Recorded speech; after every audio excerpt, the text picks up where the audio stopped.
बचे इलेक्शन।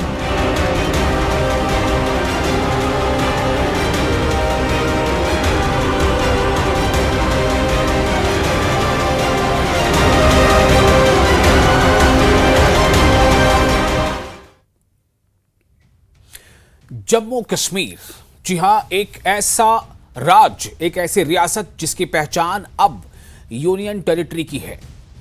जम्मू कश्मीर के बारे में हिंदुस्तान का लगभग हर शहरी कुछ ना कुछ जरूर जानता है, सुनता है।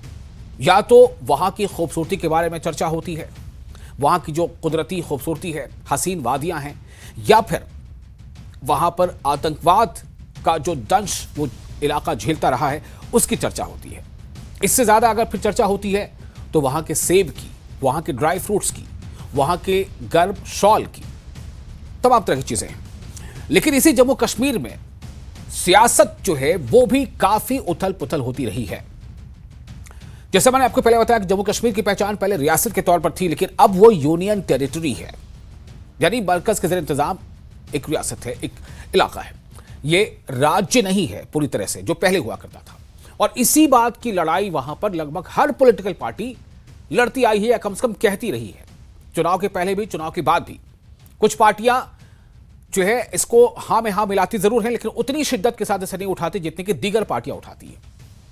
लेकिन रियासत का दर्जा मिले ये तो एक मांग है ही, और जम्मू कश्मीर के अवाम को ही नहीं बल्कि तमाम सियासी पार्टियों को भी इस बात का पूरा यकीन भी है, क्योंकि इसके बारे में यकीन, इसके बारे में वादा खुद वजीर आजम कर चुके हैं, वजीर दाखिला कर चुके हैं।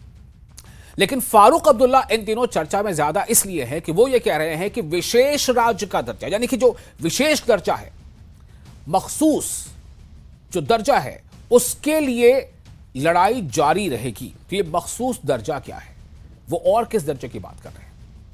और नेशनल कॉन्फ्रेंस के लीडर अगर अब इस मुद्दे को इतना ज्यादा हवा दे रहे हैं तो क्या ये दूसरी जमातों की आवाज उठाने का नतीजा है? क्या ये आवाम से किए गए इंतखाबी वादों के पूरे ना कर पाने की वजह कर ये एक दबाव है जिसका नतीजा है? ऐसे कैसे सवाल है, इस पर हम चर्चा करेंगे। आप बने रहे न्यूज़ 18 JKLH के साथ, मैं हूं विशाल। बचे इलेक्शन।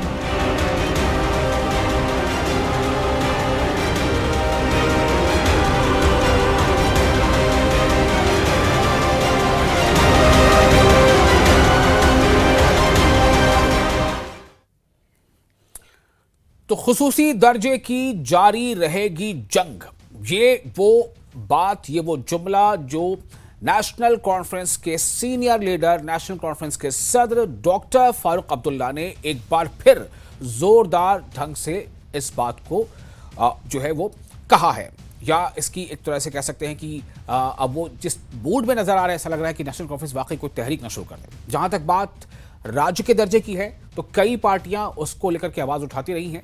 कांग्रेस से बदाबता उसको लेकर के कैंपेन में शुरू किया हुआ है, दीगर पार्टियां भी इसको उठाती रही हैं। अगर आप बीजेपी से पूछें, वो जो है अपोजिशन पार्टी है, बड़ी अपोजिशन पार्टी है, तो बीजेपी के नेता भी जब आप पूछेंगे तो वो कहते हैं हाँ जी, हम भी चाहते हैं कि राज्य का दर्जा मिले, लेकिन वो खुद से इसको लेकर के आवाज बुलंद करते नहीं देखेंगे।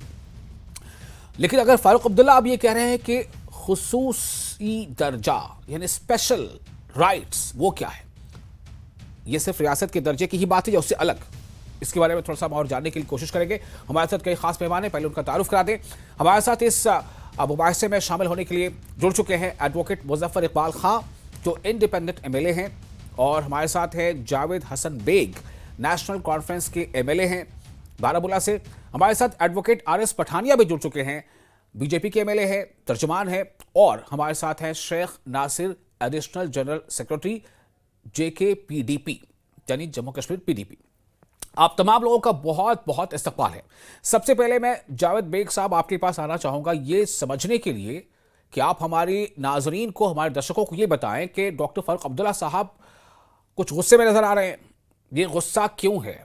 और वो जो मखसूस दर्जा यानी विशेष दर्जे की जो बात हो रही है, क्या वो कुछ और है, राज्य के दर्जे से अलग है, रियासती दर्जे के हुसूल से अलग है, या रियासती दर्जे की ही बात कर रहे हैं? का जो सवाल है, इसका सीधा साधा सा जवाब ये है कि जम्मू कश्मीर और लद्दाख ये एक तारीखी रियासत है और इसका एक तारीखी पस मंजर है। अब बदकिस्मती से इस तारीखी रियासत को तकसीम करके 2 यूनियन टेरिटरीज में बना दिया गया। यानी कि जो एक हमारे मुल्क की बाकी रियासतें हैं उनसे कहीं नीचे हमारी सतह चली गई है। कहाँ एक वक्त ऐसा था जब हमारे पास 370 था, हमारे पास 35A था, हमारा एक जम्मू कश्मीर लद्दाख का भी अपना आइन था और हमारी जिद्दोजहद का अपना एक एजेंडा भी था। मुल्क के झंडे और मुल्क के आइन के अलावा ये सारी चीजें हमारे पास थी। अब वहां से डाउनग्रेड करके आपको यूनियन टेरिटरी बना दिया जाए तो जाहिर सी बात है जो आपका नुमाइंदा होगा, जो आपका लीडर होगा, जिसको कौम के सामने जवाबदेह होना भी है, जो कौम की जिद्दोजहद का एक अलमबरदार हो, तो जब वो बात करेगा तो उसमें आपको कहीं जज्बातियत भी नजर आएगी, तो कहीं खदशात भी तो नजर आएंगे, कहीं दुख भी नजर आएगा और कहीं गुस्सा भी नजर आएगा। हम जो कुछ भी इस वक्त अपने मुल्क की क़यादत से कह रहे हैं कि हमारे साथ जो सलूक किया गया है वो हमारे और मुल्क के दरमियान जो ताल्लुक है उसको अब उस नेज पर आप ले गए हैं जहाँ हमारे जो जमहूरी इदारे हैं वो अपने आप को महसूस करते हैं जैसे उनको बिल्कुल एक तरह से नंगा करके छोड़ दिया गया। तो इन हालात में अगर हमारे जम्मू कश्मीर की क़यादत जो है, सियासी क़यादत अगर ये चाहती है कि हमारे साथ हमारी पोजीशन जो 5 अगस्त जो 4 अगस्त 2019 को थी उसको बहाल कर दिया जाए, और भी अपने मुल्क के आइन के अंदर की बात हो रही है, इसके बाहर की बात नहीं हो रही है, क्योंकि जम्मू और कश्मीर एक यूनिक जगह है और इसका जो मुल्क के साथ रिश्ता है ये भी यूनिक है। इसलिए अगर हमारी लीडरशिप ये तकाजा करती है कि हमारा स्पेशल स्टेटस बहाल किया जाए और मुल्क के आइन के अंदर किया जाए तो इसमें कोई कबाहत नहीं होनी चाहिए। मुल्क को फराग दिली का सबूत देना चाहिए और जिस तरह कई रियासतों के स्पेशल स्टेटस है उस तरह अगर हमारा वो दर्जा बहाल कर दिया जाता है मुल्क के आइन के अंदर तो मुझे इसमें कोई कबाहत नजर नहीं है। जी, एडवोकेट आर एस पठानिया साहब, मैं आपके पास आना चाहता हूं। जो सुनील शर्मा जी है वो ये कह रहे हैं कि दरअसल ये कहीं ना कहीं जो ज्वलंत मुद्दे हैं उससे ध्यान हटाने की ये कोशिश है। मैं आपके पास आना चाहता हूं। डॉक्टर फारूक अब्दुल्ला अगर कह रहे हैं तो उसका कुछ मकसद होगा, कुछ मतलब होगा। आप कैसे देख रहे हैं, बीजेपी कैसे देख रही? जी, डॉक्टर फारूक अब्दुल्ला एक बहुत ही वरिष्ठ नेता हैं कश्मीर के, चीफ मिनिस्टर रहे हैं, बार बार चीफ मिनिस्टर रहे हैं, दिल्ली में यूनियन मिनिस्टर भी रहे हैं, लेकिन कहीं भी कुछ भी कभी भी कह सकते हैं और दूसरे दिन बोलेंगे कि मुझे ना इसका आता है ना इसका पता। यही डॉक्टर फारूक अब्दुल्ला जिन्होंने कहा था कि मोदी 7 जन्म भी ले ले तो धारा 370 को टच नहीं कर सकता, पहले उसका कम से कम रिस्पॉन्ड करें। मैं बड़े साफ और बड़े स्पष्ट शब्दों में जम्मू कश्मीर के जनमानस, जम्मू कश्मीर के वोटरों और खासकर वो लोग जिन्होंने नेशनल कॉन्फ्रेंस को एक स्वीपिंग मैंडेट दिया है इस वर्ष 2024 के चुनाव में, उनको ये बात पेन कॉपी ले और अपनी बुक में लिख लें। Article 370 is history. Secondly, I want to put a counter question to doctor Farooq साहब और उनके पीछे जो उनकी एक आर्मी है जो एक नैरेटिव बनाने की कोशिश कर रहे हैं। There was nothing like special status. Special status नाम की कोई भी चीज हिंदुस्तान के संविधान में, हिंदुस्तान के संविधान के किसी भी एक आयन के किसी एक आर्टिकल में, किसी एक अनुच्छेद में कभी भी नहीं था। ये भारतीय जनता पार्टी या रणबीर सिंह पठानिया ने, ये सुप्रीम कोर्ट कहती there was nothing like special status. हाँ, एक स्पेशल प्रोविजन जम्मू कश्मीर के वाबस्ता होके भारत के संविधान में जरूर था, जो special provision which was specially, जिसको लिखा गया था टेम्परेरी प्रावधान। ये टेम्परेरी प्रावधान हमारे विधान के तकरीबन 70 वर्ष ये हमारी कॉन्स्टिट्यूशन बुक में रहा जी। ये जो आर्टिकल है ये तकरीबन ये वीक हो गया था, ये बिल्कुल खत्म हो गया था और ये तकरीबन मोटा मोटा इसका नेशनल कॉन्फ्रेंस के रूल में ही था। सिर्फ एक सिंबल, एक लोगो था, एक कहीं ना कहीं एक इंस्ट्रूमेंट था लोगों को मिसलीड करने का, लोगों को सब्ज बाग दिखाने का। 5 अगस्त 2019 को एक बड़ा डिटेल्ड, एक कॉम्प्रिहेंसिव फैसला भारतीय संसद ने लिया है। मोदी साहब ने तो लिया, भारतीय संसद दोनों हाउसेज ने लिया है और इस दोनों हाउसेज के फैसले को सुप्रीम कोर्ट की फुल बेंच ने इससे बड़ा कुछ होता नहीं। कॉन्स्टिट्यूशन बेंच, संवैधानिक पीठ ने अपना स्टैंप लगाया है मेजॉरिटी वोट के साथ इस पे। तो अब वो कहते हैं ना, हम लोग जब वकालत में प्रैक्टिस करते हैं, यहाँ पे हमारे मित्र हैं, एडवोकेट हैं, इंडिपेंडेंट है, पहले माई लॉर्ड्स के बाद वो वाले माई लॉर्ड्स ही हैं ऊपर, वो माई लॉर्ड्स की भी मर्जी है कि ये 5 अगस्त 2019 जाए। तो मेरा विनम्र निवेदन है सबसे पहले जम्मू कश्मीर की जनता से कि नेशनल कॉन्फ्रेंस के होएक्स और हेलुसिनेशन, इनके झूठ, इनके सब्ज बागों में मत फंसें। ये कुछ भी करने वाले नहीं। आपकी सरकार जब से इसने टेक ओवर किया है अपना इंपैक्ट अभी तक क्रिएट कर नहीं पाई है। जो कमिटमेंट, जो गारंटी इन्होंने अपने मैनिफेस्टो, अपने घोषणा पत्र में की, किसी को भी पूरा करने में बिल्कुल। शेख नासिर हमारे साथ है, आरिफ जनरल सेक्रेटरी है जेके पीडीपी के, और हमारे साथ मुजफ्फर इकबाल खान साहब भी हैं। इकबाल साहब, मैं आपकी इजाजत से शेख नासिर के पास पहले जाना चाहूंगा। शेख नासिर, मैं आपसे जानना चाहता हूं कि जम्मू कश्मीर की सियासत में डॉक्टर फारूक अब्दुल्ला एक बड़ा नाम है, सब मानते हैं। अभी पठानिया साहब भी कह रहे थे कि काफी सीनियर लीडर है, काफी बड़ा चेहरा है, लेकिन जो वो इस बात अभी जो वो बातें कर रहे हैं, जो खुसूसी दर्जे की बात कर रहे हैं, पीडीपी इसे कैसे देख रही है? क्या पीडीपी भी इस तरह की बातें करती नजर आई है? तो क्या पीडीपी का कहीं ना कहीं वो इस पर शराकतदारी है इस मुद्दे पर खासतौर से, या फिर एनसी इस मुद्दे को किसी और वजह से भी हाईलाइट कर रही है? इसमें कोई दो राय नहीं है कि डॉक्टर फारूक अब्दुल्ला साहब एक बहुत बड़े सियासी लीडर हैं। इस जम्मू कश्मीर रियासत के वजीर आला रहे हैं, मरकजी वजीर हैं, लेकिन साथ ही साथ बड़े अफसोस की बात यह है कि फारूक अब्दुल्ला साहब को आज तक इसने सीरियसली नहीं लिया, क्योंकि वो सुबह एक बोली बोलते हैं, शाम को दूसरी बोली बोलते हैं। उसके लिए वो बड़े मशहूर हैं। वो दिल्ली की में एक जुबान बोलते हैं, जम्मू में दूसरी जुबान बोलते हैं, कश्मीर में तीसरी जुबान बोलते हैं। फारूक अब्दुल्ला साहब को किसी ने आज तक सीरियसली नहीं लिया। उसकी यही वजह है कि आज भी अगर फारूक अब्दुल्ला साहब कोई भी बयान देते हैं, ना तो जम्मू कश्मीर की आवाम और ना ही दिल्ली उसे सीरियसली ले रही है। हाँ, जहां तक ताल्लुक स्पेशल स्टेटस की बहाली या रियासत की बहाली का है, ये तो कोई ज्यादा पुरानी बात नहीं, हर कोई जानता है। और आपको भी याद होगा कि 4 अगस्त 2019 को जब ऐसा लग रहा था कि शायद 5 अगस्त को बहुत बड़ा कुछ फैसला होने वाला है जम्मू कश्मीर के हवाले से, तो सबसे पहले हमारी पार्टी की सदर महबूबा मुफ्ती साहिबा ने एक पहल की थी, उन्हें इनिशिएटिव लिया था और सबको एक प्लेटफॉर्म पर इकट्ठा किया था। और गुपकार अलायंस उनकी वजह से बना था और उसका एक एजेंडा था, एक गोल था। वो गोल यही था कि जम्मू कश्मीर का जो स्पेशल स्टेटस है, जिसे जबरन छीना गया, पठानिया साहब जिसे कह रहे थे कि हिस्ट्री है, लेकिन मैं पठानिया साहब को इतना कह देना चाहता हूं कि तारीख इंसान ही लिखता है, तारीख दोहराई भी जा सकती है। ये इसे हम अहंकार की एक निशानी कह सकते हैं अगर हम कहें कि कोई चीज नामुमकिन है। इस जमीन पर, इस दुनिया में कोई भी चीज नामुमकिन नहीं होती। तो मेरे कहने का मतलब है कि महबूबा मुफ्ती साहिबा ने एक पहल की थी और गुपकार अलायंस बना था। उस गुपकार अलायंस को नेशनल कॉन्फ्रेंस ने, बिलखुसूस उमर साहब ने सिर्फ इक़्तिदार की हवस के चलते तोड़ दिया। तो जहां तक पीडीपी का ताल्लुक है, पीडीपी का शुरू से मौकफ रहा है और पीडीपी ने बड़े जुर्रतमंदाना तरीके से इस मौकफ को सामने रखा है, बगैर किसी कंप्रोमाइजेस के। महबूबा मुफ्ती साहिबा ने कहा कि मैं यूटी में चुनाव नहीं लड़ूंगी तो नहीं लड़ा। ऐसा नहीं कि आज कहा नहीं लड़ूंगी दूसरे दिन लड़ा।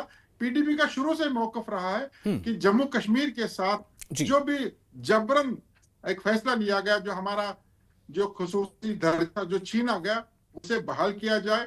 हम आज स्पेशल स्टेटस की बात, कल स्टेटहुड की बात, परसों किसी और चीज की बात नहीं करने वाले। हमारा एक ही स्टैंड है और मुस्तकिल और मुस्तहकम स्टैंड है। जम्मू कश्मीर का जो स्पेशल स्टेटस है वो बहाल किया जाना चाहिए। Nothing less than article restoration of article 370। तो मतलब आप इस बात को मान रहे हैं कि वही आवाज इको हो रही है डॉक्टर फारूक अब्दुल्ला के जबान से भी, अगर बातें निकल रही तो वही बात इको हो रही है जो पीडीपी भी कर रही है। ठीक है, मुजफ्फर इकबाल साहब मैं आपके पास आना चाहता हूं।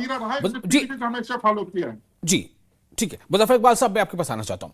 मेरा सवाल यहां पर सीधा ये है कि बीजेपी के जो लीडर है सुनील शर्मा, जो अपोजिशन लीडर भी हैं ऐवान में, उनका यह कहना है कि दरअसल ये तमाम चीजें जो हैं वो जो इंतखाबी वादे थे वो पूरे नहीं कर पा रही है हुकूमत, उमर अब्दुल्ला हुकूमत, और इसलिए एनसी जो है जबरदस्त दबाव में है। अल्ताफ बुखारी ये कहते हैं कि एनसी को अंदरूनी तौर पर ही खतरा है। खैर, इसका जवाब तो आपसे मैं नहीं, उनसे जवाब तो मैं उनसे जावेद साहब से लूंगा, लेकिन मैं ये जानना चाहता हूं कि क्या कहीं ना कहीं ये बात भी है कि अवामी जो दबाव है उसका असर है कि नेशनल कॉन्फ्रेंस अब इस बात को कहने पर मजबूर हो गई है, या वाकई एनसी ने इस मुद्दे को दांत से पकड़ रखा है?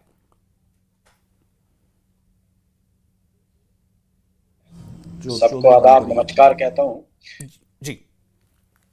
जिस तरह आपने फरमाया अवामी दबाव हम पे भी है, मैं आजाद एमएलए हूँ जी।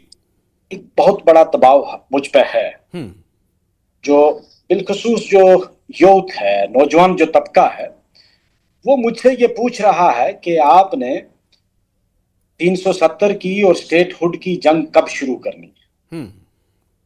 और मुझे लगता है कि बहुत सारे लोग जो हैं, ये मैं किसी पॉलिटिकल पार्टी की बात नहीं कर रहा, मैं ये जो लोगों की नब्ज जो हमने देखी है आज की तारीख में, कोई आदमी तामीर और तरक्की के लिए नहीं पूछ रहा है हमसे।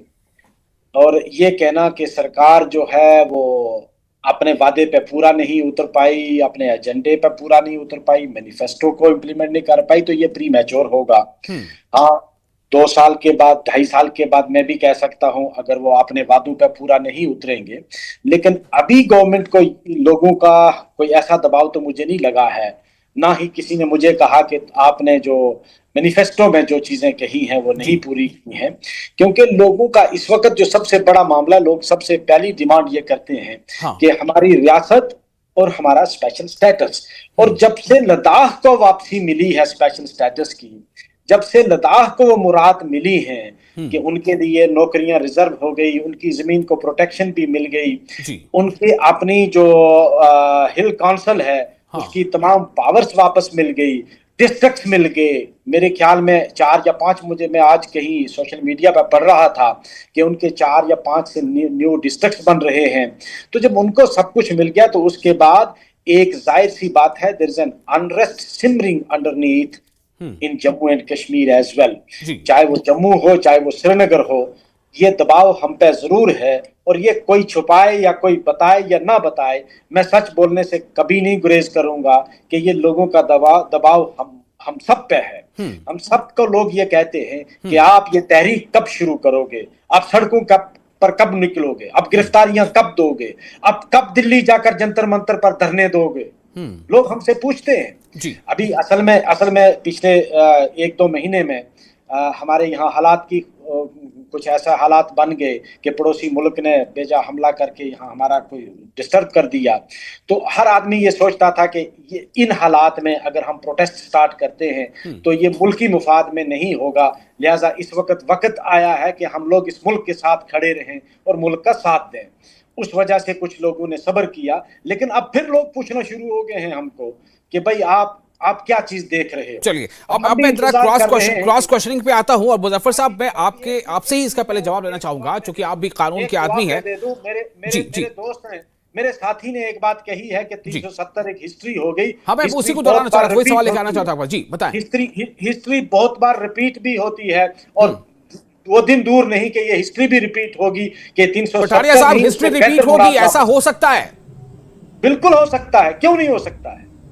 कौन कहता कि नहीं हो सकता है? अगर लद्दाख के लिए हो सकता है, अगर आप 16 रियासतों को, फारूक अब्दुल्ला, मुजफ्फर साहब, आप के मुराद दे सकते हैं, आपका तो मुझे आपसे आपको एक सलाह देनी है कि फारूक साहब बहुत पुराने पॉलिटिशियन हैं, आप नए कैरिस्ट हैं, यूटोपियन बातें कम से कम करें, लेकिन बाद में लोगों को जवाब देना मुश्किल हो जाएगा थाना मंडी के लोगों को। मुझे आप कंप्लीट वो धारा 370 वापस आएगी नहीं और दोबारा वोट लेने आप कैसे जाएंगे?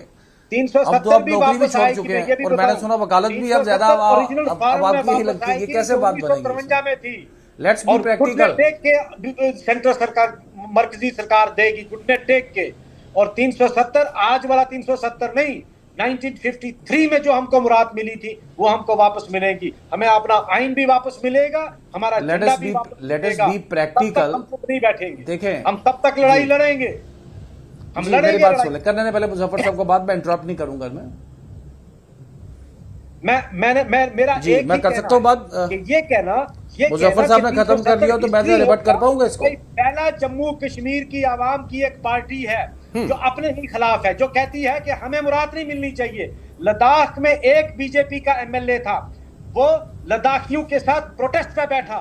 जब मामला आया लद्दाख की आवाम का, जम्मू कश्मीर में बीजेपी एक ऐसी पार्टी अब मुझे सुन ले जरा मुजफ्फर साहब, सुन ले।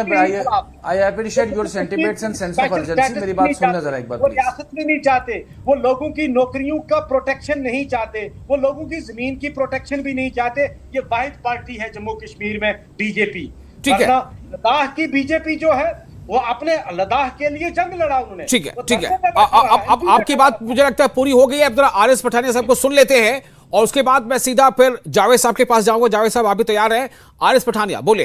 जी जी जी, मैं इसको डिबेट को जरा पार्टी पॉलिटिक्स से ऊपर उठ के आता हूं। ये जो आर्टिकल 370 जो स्पेशल प्रोविजन जम्मू कश्मीर के मुतल्लिक भारत की पार्लियामेंट ने जो जम्मू कश्मीर को दिया था, ये किसी पार्टी विशेष या नेता विशेष ने, हमें इसे मानना चाहिए, ये हिंदुस्तान ने दिया था जम्मू कश्मीर को। But this article 370, this was turned into an article of deceit, article of deception, article of demagogy, article of duplicity. इसने सिर्फ प्रॉमिस किया, इसने दिया कुछ नहीं। इसने सेशलिज्म के, इसने सांप्रदायवाद के, इसने रीजनलिज्म के यहाँ पे बीज बोए। इसने जम्मू कश्मीर को 7 दशकों से बिल्कुल एक डिवाइडेड हाउस, एक फेल्ड स्टेट जम्मू कश्मीर को साबित करके एक ट्रबल स्टेट का जो रूट कॉज था वो धारा 370 था। अब इसका जो वापस लेने का जो फैसला, ये किसी नेता या किसी पॉलिटिकल पार्टी का से कम होकर ये पूरे देश का फैसला है। This is the mandate of we the people of India. अरे भारत की पार्लियामेंट के दोनों सदनों ने इसे एक मेजोरिटी के साथ पास किया। भारत की कॉन्स्टिट्यूशन बेंच, सुप्रीम कोर्ट की कॉन्स्टिट्यूशन बेंच ने इस पे अपना स्टैंप लगाया है। तो मेरा विनम्र निवेदन है अपने मित्र लोगों से कि थोड़ा सा हम रिस्पॉन्सिबल, थोड़ा रिस्ट्रेंट एक्सरसाइज करें। ठीक है, लेकिन एक सवाल का जवाब पठानिया साहब दे दीजिए। जिस बात का वादा खुद प्रधानमंत्री और गृह मंत्री यानी वजीर दाखिला कर चुके हैं, रियासत का दर्जा तो मिलना चाहिए कम से कम। रियासत का दर्जा का वादा तो उन्होंने खुद किया था ना। आप इतने गैर जिम्मेदाराना तरीके से कैसे बात कर रहे हैं? This is very unfortunate. Why should we restrain? मुझे एक्सप्लेन करें क्यों अपना हक मांगना कोई क्या is it unconstitutional? ऐसी बात करना मांगने को अनकॉन्स्टिट्यूशनल बताएं। ठीक है, लेकिन देखिए मेरा वादा था अभी जावेद साहब से मुझे उनके पास जाना होगा। मैं माजरत चाहूंगा। जावेद हसन बेग साहब, मैं आपके पास आ रहा हूं। आप काफी देर से आप सुन रहे हैं बाकी लोगों को। पठानिया साहब कह रहे हैं कि ये हिस्ट्री है, ये दोहराई नहीं जा सकती। पार्लियामेंट ने इसको पास किया है, दोनों सदनों ने पास किया है, सुप्रीम कोर्ट की मोहर लग गई है। मुजफ्फर साहब कह रहे हैं कि हमारा हक है, हम इसके लिए आवाज उठाना कौन सी बुरी बात है? जावेद साहब, मैं आपके पास आना चाहता हूं। आप एमएलए हैं, आप बताएं कि क्या इसकी हकीकत है और क्या वाकई ये मुद्दा एक इस तरह का मुद्दा बनकर रह जाएगा कि सिर्फ चुनाव के वक्त में उसको उछाला जाएगा, सेंटिमेंट से खेला जाएगा और जब सरकार में आप आ जाएंगे तो फिर आवाज बंद हो जाएगी? ये जो डिबेट है ये पर्सन्स के बजाय अगर इश्यूज पे रहती तो ज्यादा मुनासिब था। मुझे पहले में पठानिया साहब और ये जो पीडीपी के स्पोक्स पर्सन है कोई, इनके फारूक साहब के हवाले से जो इन्होंने बातें की हैं, साहब जी हाँ, मैं उसको थोड़ा रेस्पॉन्ड करता हूँ। जी ठीक है। पठानिया साहब से मैं अर्ज करता हूँ कि 96 में जब वाजपेयी साहब को जेनेवा भेजा गया, इनको मालूम है कि वाजपेयी साहब के साथ जेनेवा में कौन गया था हमारे मुल्क का जो जम्मू कश्मीर के हवाले से एक सियासी स्टैंड है उसका दिफा करने? इनको मालूम होना चाहिए कि जेनेवा में वाजपेयी साहब को जब उस वक्त नरसिम्हा राव साहब ने भेजा वहां मुल्क के जो सियासी स्टैंड था जम्मू कश्मीर के विज़ विज़ उसका दिफा करने, तो उसका दिफा वहां जाकर उमर अब्दुल्ला साहब ने और फारूक अब्दुल्ला साहब ने किया था। अगर फारूक अब्दुल्ला साहब ने जो स्टैंड वहां दिया, अगर पठानिया साहब ये कहते हैं कि हम उसको सीरियसली नहीं लेते हैं, तो आई विल अप्रिशिएट। क्योंकि जो फारूक अब्दुल्ला साहब ने वहां स्टैंड लिया था वो ये कहा था कि जम्मू और कश्मीर हिंदुस्तान का एक अटूट अंग है और ये फैसला हो चुका है और ये फैसला इरिवर्सिबल है। अगर पठानिया साहब जहां इस वक्त ये कह देते हैं कि फारूक अब्दुल्ला साहब जो है वो एक नॉन सीरियस आदमी है, उनकी बात को सीरियसली नहीं लेना चाहिए, तो फिर वहां से ये मसला शुरू होगा। तो मैं इनसे गुजारिश करता हूं कि जब ये हमारे किसी एल्डर के बारे में बात करें तो इनको ये मलहूज़ नजर रखना चाहिए कि इनके भी एल्डर्स हैं। जब उंगली हमारे किसी एल्डर पर उठेगी और इस तरह की बात होगी एक ऐसे शख्स के बारे में कि जिसका सियासी तजुर्बा इतना है जितनी इनकी उम्र नहीं है, तो फिर बात जो है आगे बढ़ेगी और मुनासिब नहीं है कि हम बात को उस तरफ ले जाएं जहां नफरतें पनपती हैं। जहां तक पीडीपी के जो भी शख्सियत क्या है, जो मेरा कोई तारुफ नहीं है, मैं इनसे मुदबाना गुजारिश करूंगा कि फारूक अब्दुल्ला साहब तक पहुंचने से पहले बहुत गौर खोज कर लेना चाहिए। आपको मालूम होना चाहिए कि जब महबूबा मुफ्ती साहिबा चीफ मिनिस्टर थी, तो वो जितने इंपॉर्टेंट इश्यूज होते थे एज चीफ मिनिस्टर वो किसी के साथ डिस्कस नहीं करती थी। वो 3 बार फारूक साहब के घर जाकर उनके साथ डिस्कस किया है। और फिर जिस वक्त ये ग्रैंड अलायंस बनने की बात हुई, महबूबा जी खुद फारूक साहब के घर गई हैं और ग्रैंड अलायंस बनाया है, और वो फारूक साहब उसको आज भी लीड कर रहे हैं। जो इनके दरमियान दूरियां हुई, वो दूरियां इस वजह से हुई कि इलेक्टोरल पॉलिटिक्स में जब कोई सियासी जमातें फैसला करती हैं तो वो फैसला सिर्फ किसी एक फर्द का नहीं होता, मैंडेट्स पे बात हुई। और इलेक्टोरल पॉलिटिक्स में नेशनल कॉन्फ्रेंस का एक अपना नुक्ता नजर था, और वो लोगों ने उसको दुरुस्त भी साबित कर दिया जब लोगों ने नेशनल कॉन्फ्रेंस के हक में वोट दिया। तो बहरहाल एक लोगों का फैसला था, वो सबको हजम होना चाहिए। इनका ये कहना, अब मुद्दे पे बात करते हैं, अब मुद्दे पे बात करते हैं जी। नहीं मुद्दा इनका ये हाँ। कहना कि फारूक साहब को सीरियसली लेना चाहिए, ये इससे थोड़ा दुख होता है। और फिर अगर मैं उनके दिफा में बोलूंगा तो मुनासिब नहीं रहेगा। मैं भी बहुत ठीक है बेग साहब, बिल्कुल सही जो आप कह रहे हैं मैंने मान लिया, ठीक है। और लगभग सब लोगों ने उनका एहतराम किया भी है, लेकिन चूंकि सियासी वार है ना, तो इसमें अपने जो मद्दे मुकाबिल है उसको अगर ज्यादा बड़ा करते हैं तो फिर उनका कद छोटा हो जाएगा। तो बहरहाल आपने अपनी सफाई दे दी है, बहुत अच्छा लगा। मैं चाहता हूं कि आप मुद्दे पर बात कर लें जी। मैं मुद्दे की बात ये करता हूं, पहला मेरा नुक्ता ये है कि अगर आर्टिकल 370 कोई स्पेशल स्टेटस भी नहीं था, ये खत्म हो चुका था, ये इसका कोई वजूद ही नहीं था, इसका कोई असर ही नहीं था, इसकी कोई जरूरत ही नहीं थी, ये एक बेमानी चीज थी, तो ये पार्लियामेंट ने जब ये एक्सरसाइज की 5 अगस्त को, उससे 10 दिन पहले जम्मू कश्मीर में जो एक पूरे का पूरा एक गैरिजन बना दिया गया, और उसके बाद 6 महीने तक यहाँ कर्फ्यू रहा। यहाँ सारा जितनी कम्युनिकेशन थी वो सारी मोबाइल इंटरनेट सारा बंद कर दिया गया। सारे हिंदुस्तान हमारे मुल्क के अंदर रेड अलर्ट कर दिया गया। पाकिस्तान की तरफ हमारे जहाजों के रुख कर दिए गए, मिसाइलों के रुख कर दिए गए। और इस वक्त तक मुल्क में जितने इलेक्शन हुए हैं, भारतीय जनता पार्टी ने आर्टिकल 370 की बुनियाद पर लड़े हैं कि हम वो जमात है जिसने जम्मू कश्मीर में आर्टिकल 370 को खत्म किया। अगर आर्टिकल 370 था ही नहीं कुछ, तो फिर इतनी बड़ी इतनी ह्यूज एक्सरसाइज करने की जरूरत क्या थी। हकीकत यह है कि ये वो आर्टिकल है जिसने जम्मू और कश्मीर को हिंदुस्तान का अटूट अंग बनाया था। अब इसको हटाने का जो इन्होंने तरीका इख्तियार किया, इसको सुप्रीम कोर्ट ने जो एक वैलिडिटी दे दी या वैलिडेट किया, उसका क्या कोई इखलाकी जवाब था? सवाल सिर्फ कानूनी, लेकिन बेग साहब देखिए, आज हम उसके वैलिडिटी पे बात नहीं कर रहे हैं। दरअसल आज बात यह है कि जो फारूक अब्दुल्ला ने फिर से कहा है कि खुसूसी दर्जे की जंग जारी रहेगी, तो इसका मतलब क्या है? एनसी क्या करने जा रही है? मेरा सवाल ये है। Let me respond.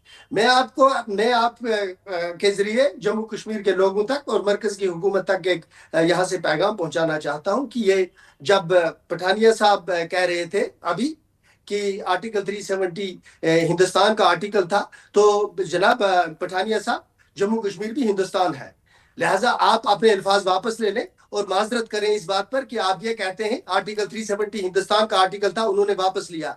हम भी इस मुल्क का हिस्सा हैं और इस मुल्क के आईन के अंदर हम क्या इस मुल्क से तकाजा करेंगे? ये बीजेपी डिसाइड नहीं करेगी। हम अपने मुल्क की पार्लियामेंट से क्या मांगेंगे? You are nobody to decide about it.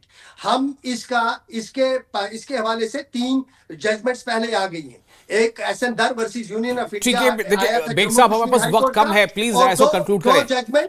2 judgements, एक 1968 में और उसके बाद भी एक और जजमेंट आई थी जिसमें आर्टिकल 370 को परमानेंट करार दिया गया था। लिहाजा जो सुप्रीम कोर्ट का फैसला है, ये कोई डिवाइन फैसला नहीं हुआ है कि ये इरिवर्सिबल है, इररिवोकेबल है। जम्मू कश्मीर के लोग, तो ये आपकी बात से कब ये पता चल रहा है कि नेशनल कॉन्फ्रेंस इस मुद्दे को जो है बहुत सीरियसली लेके जा रही है। मेरा सवाल था, फिर से मैं चाहूंगा कि नेशनल कॉन्फ्रेंस इसको लेकर क्या करने जा रही है? सवाल मेरा ये, पार्टी लेवल पर इसके लिए सियासी और कानूनी और आईनी तमाम रास्ते एक्सप्लोर किए जाएंगे, और जब सारे रास्ते एक्सप्लोर करने के पास कोई रास्ता नहीं रहेगा तो फिर नेशनल कॉन्फ्रेंस सड़कों पर आएगी। तो नेशनल कॉन्फ्रेंस सड़कों पर आ जाएगी। शेख नासिर, बहुत थोड़ा सा वक्त आप मेरे पास बचा, आपके लिए बिल्कुल नहीं बचा, फिर भी मैं आपका साथ ताकि कोरम पूरा हो जाए। बताया मुझे, कुछ आप कहना चाहते थे, जोड़ना चाहते हैं? मैं सिर्फ आपके 1 मिनट लूंगा। मुजफ्फर इकबाल साहब और जावेद साहब से मैं सिर्फ यही कहना चाहता हूँ। जावेद साहब ने तो एक लंबा चौड़ा भाषण दिया, हमने फारूक अब्दुल्ला साहब की शान में कोई गुस्ताखी नहीं की थी। उनका एक पॉलिटिकल जो एक इमेज या नैरेटिव जो पब्लिक में, उसको हमने नहीं करना चाहिए। आपको इस तरह गुस्ताखी नहीं करनी चाहिए, इसमें कोई दोहराई नहीं। आपको किसी अंडर के बारे में इस तरह गुस्ताखी नहीं करनी चाहिए। दिल पर छोटी आपको इस तरह किसी अंडर के बारे में गुस्ताखी नहीं करनी चाहिए। पूरी जम्मू कश्मीर माने जाते हैं, देखना चाहिए, फिर बात करनी चाहिए। इसको टॉपिक को डिरेल करने के बजाय हम मुद्दे पर आपको यह भी मालूम नहीं होगा कि पीडीपी बनी कब है। आपको यह भी मालूम नहीं होगा कि पीडीपी का आइन कब मुरतब हुआ है। आपको यह भी मालूम नहीं होगा कि पीडीपी का लोगो किसने बनाया है। कॉन्फ्रेंस को या हमारे जो आपको पीडीपी के बारे में मालूम क्या है। इनको रोका किसने? नेशनल कॉन्फ्रेंस ये करेगी वो करेगी। मुजफ्फर इकबाल साहब ने कहा कि लोग हमसे पूछते हैं भाई, जब डिबेट्स में आए तो सर रिस्पांसिबल लोगों को लाया करें। चलिए, आपको रोका किसने? बड़े जिम्मेदार लोगों को लाना चाहिए। रोका किसने? आप क्यों नहीं शुरू करते हैं? आप लोगों को लाना चाहिए जिम्मेदार, रिस्पांसिबल, कोई जो इलेक्टेड रिप्रेजेंटेटिव हो, जिसकी कोई बैकग्राउंड भी हो, है ना, जिसको मालूम हो सियासत क्या होती है, गवर्नेंस क्या होती है, सेंटर स्टेट रिलेशंस क्या होते हैं, आईन क्या होता है।